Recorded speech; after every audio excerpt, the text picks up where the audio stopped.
अब ये जो इस वक्त आपका ये धरना अब मुल्क गिर एहतजाज की शक्ल इख्तियार कर रहा है। अब मुल्क में जगह जगह आप लोगों ने धरने का ऐलान कर दिया है, तो क्या वजह है इसकी? क्या हुकूमत से कोई मुस्बत मुज़ाकरात में पेशरफ्त नहीं हो रही है? जो आपके 10 नुकात हैं, हुकूमत क्या उसमें से कोई 2-4 भी मानने को तैयार नहीं है? खासतौर पर ये जो ज़रा बढ़ती जो महंगी होती बिजली वाला मामला है, इस पर क्या बातचीत हुई है हुकूमत से अब तक? बहुत शुक्रिया जी। देखिए, जमात इस्लामी का ये जो धरना है, इसका सबसे पहला और बुनियादी मकसद जो है वो अवाम को रिलीफ दिलाना है। और जमात इस्लामी ने जो मुतालबात पेश किए हैं, उनमें कोई भी एक मुतालबा जमात इस्लामी का कोई ज़ाती और सियासी नहीं है, बल्कि सारे के सारे मुतालबात का ताल्लुक अवाम के साथ है। और अवाम पर जो बोझ डाल दिया गया है, अवाम जो पिस गई है, अवाम की ज़िंदगी अजीरन हो गई है, सारा उससे मुतल्लिक है कि ये बोझ कम किया जाए ताकि लोग जो हैं वो अपना निज़ाम ज़िंदगी जो है वो चला सकें। जहाँ तक आपने मुज़ाकरात की बात की, तो मुज़ाकरात के हवाले से हुकूमत ने हमारे साथ रब्ता किया था। उनकी कमेटी जो है वो धरने पर स्टेज पर आई। हाफ़िज़ नीमो रहमान साहब, अमीर जमात इस्लामी, उनसे मुलाकात की। हाफ़िज़ साहब ने उसका मुस्बत जो है वो जवाब दिया और कहा था कि संजीदा नोयत के मुज़ाकरात होने चाहिए और आवाम को रिलीफ मिलना चाहिए। उसके बाद जो है उन्होंने एक कमेटी जमात इस्लामी ने भी अनाउंस कर दी, एक हुकूमती कमेटी थी। पहली मीटिंग जो है वो हो चुकी, जिसमें जमात इस्लामी ने अपनी जो डिमांड्स थी वो रखी थी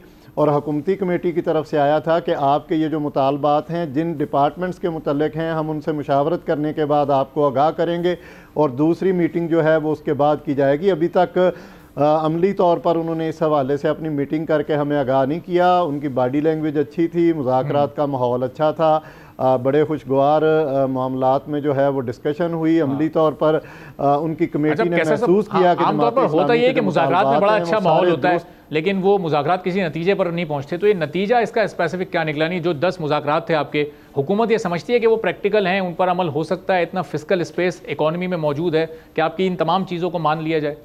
ये कोई रिसर्च वगैरह आप लोगों ने अपने तौर पर भी की हुई है? देखिए बाब साहब, हमने सिर्फ बिल्कुल वर्किंग की हुई है। हमारे एक्सपर्ट्स मौजूद हैं और उस कमेटी में भी जो है एनर्जी के एतबार से एक हमारे एक्सपर्ट सैयद फरासत शाह साहब मौजूद हैं।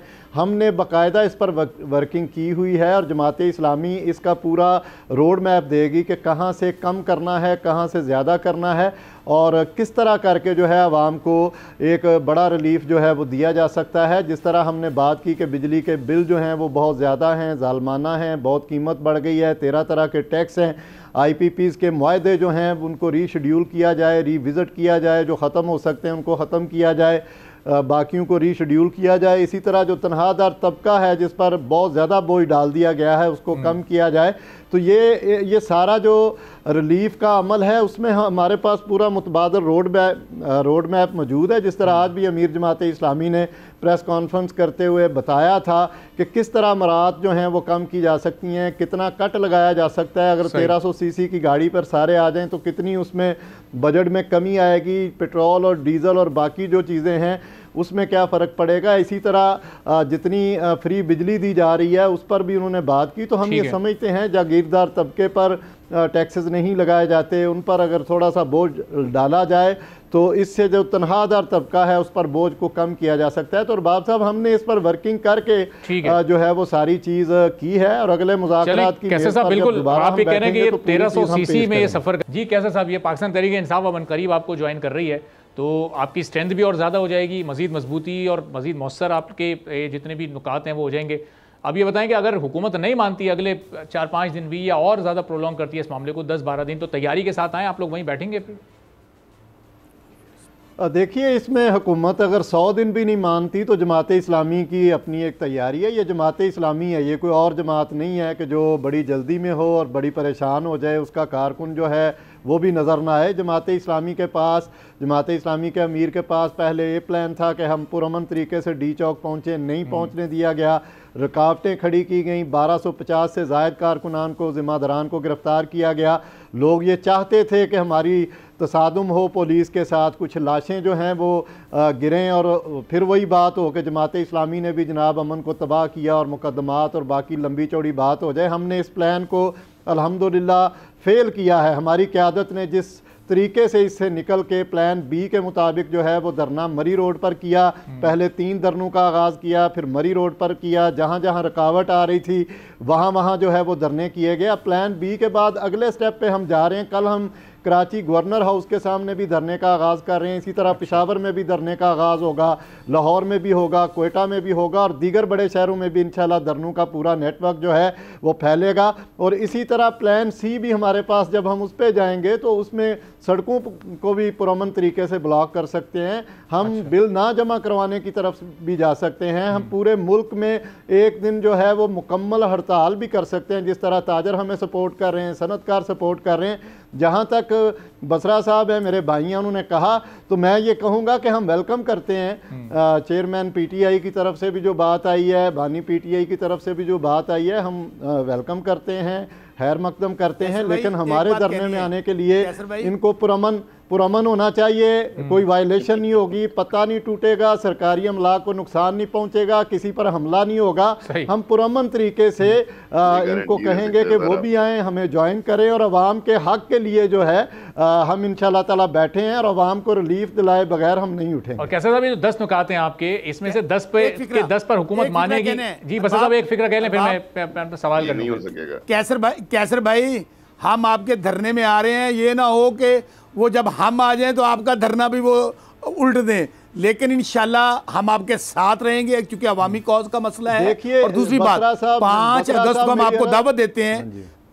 सुनिए कैसर भाई, हम आपको भी दावत देते हैं क्योंकि हमारे लिए तो नो गो एरिया है पंजाब, मार्शाल्लाह से बेहतरीन हालात हैं। 5 अगस्त को हम केपी और पंजाब के बॉर्डर पे जलसा कर रहे हैं, आप भी हमारे साथ आइएगा। ये तो पाकिस्तान का कॉज है, उसका एजेंडा क्या है? के लिए महंगाई। हाँ जी, उसका एजेंडा क्या? उसका एजेंडा क्या है? उसका बुनियादी एजेंडा जलसे का क्या है? उसका एजेंडा देखिए, उसका एजेंडा यही है जो पाकिस्तान के अंदर इस वक्त महंगाई है। बसरा साहब ये कौन गारंटी करेगा कि आप जो है वो 26 जुलाई की तरह अपना एहतजाज मुलतवी नहीं कर देंगे? हमने तो किया, हर हाल में किया, हमारे लोग गिरफ्तार हुए। मैं आपको फिर कह रहा हूं, अभी जो आपकी दावत पहुंच गई है, हमारे जो मुश्तरकात हैं उस पर बात भी होगी, मुलाकातें भी होंगी इंशाल्लाह। एक सवाल जो मेरा था कैसर साहब कि ये जो 10 नुकात हैं आपके, 10 के 10 जब मान लिए जाएंगे तभी आप उठेंगे यहाँ से, उससे पहले तो धरना नहीं खत्म होगा? क्योंकि रजा हारून साहब को लग रहा है कि मुमकिन नहीं हो सकेगा। जब आप जब मुज़ाकरात करते हैं, बहुत सारी चीज़ें जो हैं वो मज़ीद ऐड भी होती हैं, कुछ माइनस भी होती हैं, लेकिन जो बुनियादी 3 बड़ी चीज़ें हैं उस पर कोई कंप्रोमाइज़ नहीं होगा। हम नहीं उठेंगे जब तक वो नहीं मानी जाएंगी। रज़ा हारून साहब से मैं अर्ज़ करना चाहता हूँ कि जमात ने सिर्फ ये मुतालबात पेश नहीं किए, इसका मुकम्मल एक हल जो है हमारे पास मौजूद है कि ये कैसे पॉसिबल है। IMF के साथ आपका मुआहदा है तो फिर कैसे रास्ता ये तो 10 नुकात हैं, ये तो बुनियादी आपके मुतालबात ही हैं ना? रिलीफ इन 10 में से तो कोई पॉइंट नहीं माइनस होगा, बुनियादी मुतालबात हैं। देखिए इसमें बहुत सारी चीज़ें ऐड होंगी अभी। अगर ये हुकूमत जिस तरह जितना देर करेगी, जितनी लेट करेगी, अवामी एहतजाज भी बढ़ेगा। हम अवाम के मशकूर हैं कि लोग बड़ी तादाद में यहाँ शरीक हो रहे हैं, जो शरीक नहीं है वो सोशल मीडिया पर हमें सपोर्ट कर रहे हैं, जो ये नहीं कर रहे वो घर में बैठ के माएँ बहनें बेटियां दुआ कर रही हैं और इस कामयाबी के लिए मुंतज़िर हैं। और हाफिज नईम और रहमान, बिल्कुल, ये तो आप जो मुतालबात हैं आपके, वो तो हर एक पाकिस्तानी के दिल की आवाज़ है और हर पाकिस्तानी ये चाहता है कि ये इन तमाम पर अमल भी हो ताकि रिलीफ मिल सके। सब्सक्राइब करें और बेल दबाएं ताकि कोई खबर रह न जाए।